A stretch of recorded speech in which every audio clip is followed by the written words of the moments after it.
Good afternoon, everyone. Welcome and thank you for being here, and thank you to those viewing remotely. I'll call to order the special meeting of the Mayor and City Council and the Mayor and City Council acting as the successor agency to the redevelopment agency of the City of San Bernardino at 2:06 p.m.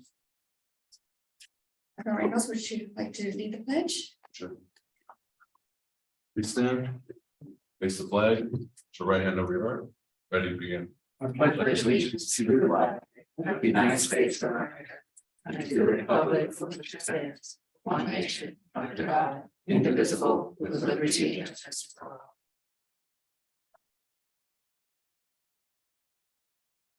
Thank you. Madam City Clerk, please call the roll. Councilmember Sanchez. Here. Councilmember Ibarra. Present. Councilmember Figueroa. Here. Mayor Pro Tem. Here. Councilmember Reynoso. Here. Councilmember Calvin. Present. Councilmember Alexander Present. and Mayor Tran. Here. Moving on to public comments. At this time, public comments will be heard. In-person speakers will be heard first, followed by remote speakers. To address City Council, everyone must fill out a speaker slip. A speaker slip must be completed and turned into the city clerk at this time. Only those speaker cards turned into the city clerk will be allowed to address the City Council. No late cards will be accepted. Each person should state their name for the record. Madam City Clerk, do we have any public comments? Yes, we have two. Thank you.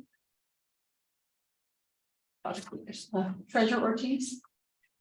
Your council and mayor, as you guys get ready to select this next city manager, which is one of what, 13 years, Fred, that you've been here, that everybody's 14. We have yet to keep one. And we have had no community input. And I think this is really important to this process. Cities are moving towards having community forums with their finalists. And I want you guys to consider that as you're moving with your final candidates. Let us see, because what ends up happening is people get brought in here, then we start doing our homework and we find out the problems. Rockfield was a very big problem. You hired a city manager who had never worked in the city before. You let him stay here for 2 years and we ran into a bunch of problems.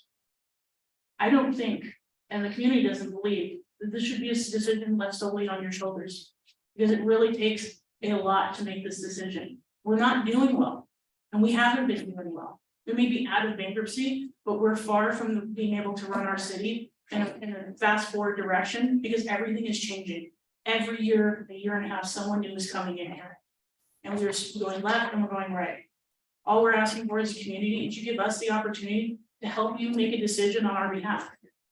To listen to what we have to say, to hear someone speak to us, the same way you all do when you interview and we run for office and we knock on doors and we tell people our ideas. We should get the same courtesy from the finalists that are going to be our next city manager, especially at the rate of over what, $300,000 at this point a year. I think our taxpaying dollars deserve questions and answers. Thank you. Thank you. Next speaker. Cheryl Brown. So I'm standing. I'm here and I'm speaking for myself, my husband, friends, and many members of the San Bernardino community. I've been in San Bernardino since 1958. And San Bernardino has always been a rough and tough humble town. And we even had a city council member say, yeah, well, this is San Bernardino, and we came out of the West. And we fight all the time. That's not the way we run a city. We have to get some consistency. I think the mistake that's going to be made, if you make a mistake today in hiring someone, I think the mistake is we got another helter-skelter kind of thing happen. If you notice, Fontana has had pretty much the same people in charge. The same thing with some of the other cities that are doing well. Look at Rancho. But then again, what we do is we take our money and we give it away. All the money that has come in here has gone to other cities. They got the same money. But if we do not get a handle on this city manager and have the same city manager for some time, then we are going to find ourselves right back here in the same mess. Now, today, I'm sure you got the announcement that they have a new they'll have to have a new CAO over at the county. Remember, they had to give back $4 million because they just couldn't find the people to give the money to. Same thing happened in San Bernardino. We have money that's sitting there and we're not doing what we need to do. If you get a new city manager in here, how long is it gonna take him or her to come back and learn all that they have to learn to do what we have to do? Now, my suggestion is you do whatever you can do to keep Charles McNeely here, because he has been absolutely effective. He's effective in our community. I've seen him out in the community. I saw a house. He came out in the community and saw a house that had overgrown grass in it, and it was in a building. It was supposed to be building a house, and they just had abandoned. He looked at that house, and next thing I looked at is house is starting to be finished. That's not the only thing. He has been working with what is it, Caltrans. Working with Caltrans. We don't usually do that kind of thing. I know how hard it is and how difficult it is for our city. And I know how difficult it is to work with this city. Because when I was in the assembly, tried very hard to work with San Bernardino to make sure they kept $6 million for the Savita program. Didn't work. But you've got to get handled and have some consistency and do what the superintendent of schools over in San Bernardino is doing, and have him follow the program. Have a program, follow it, and make it happen. Thank you very much. Thank you. Mayor. Yes, I'm sorry. Councilwoman Calvin. Yeah, I'd like to make a motion.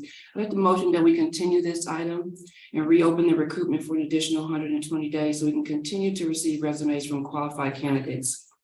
This will now be the 12th city manager that this city has had, and our business community staff and residents are also asking us to look for stabilization. There's a motion, second. Call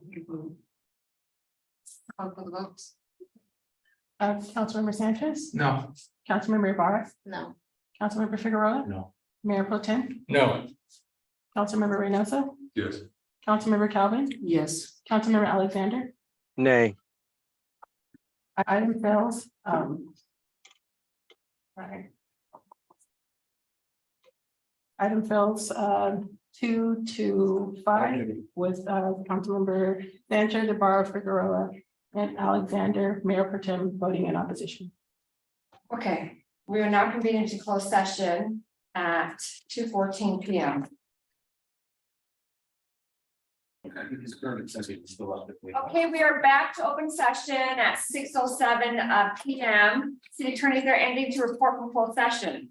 Mayor, there is no formal reportable action. The council has scheduled and has instructed the city clerk's office to post a special closed session meeting for further deliberation on Monday at 5:30 p.m.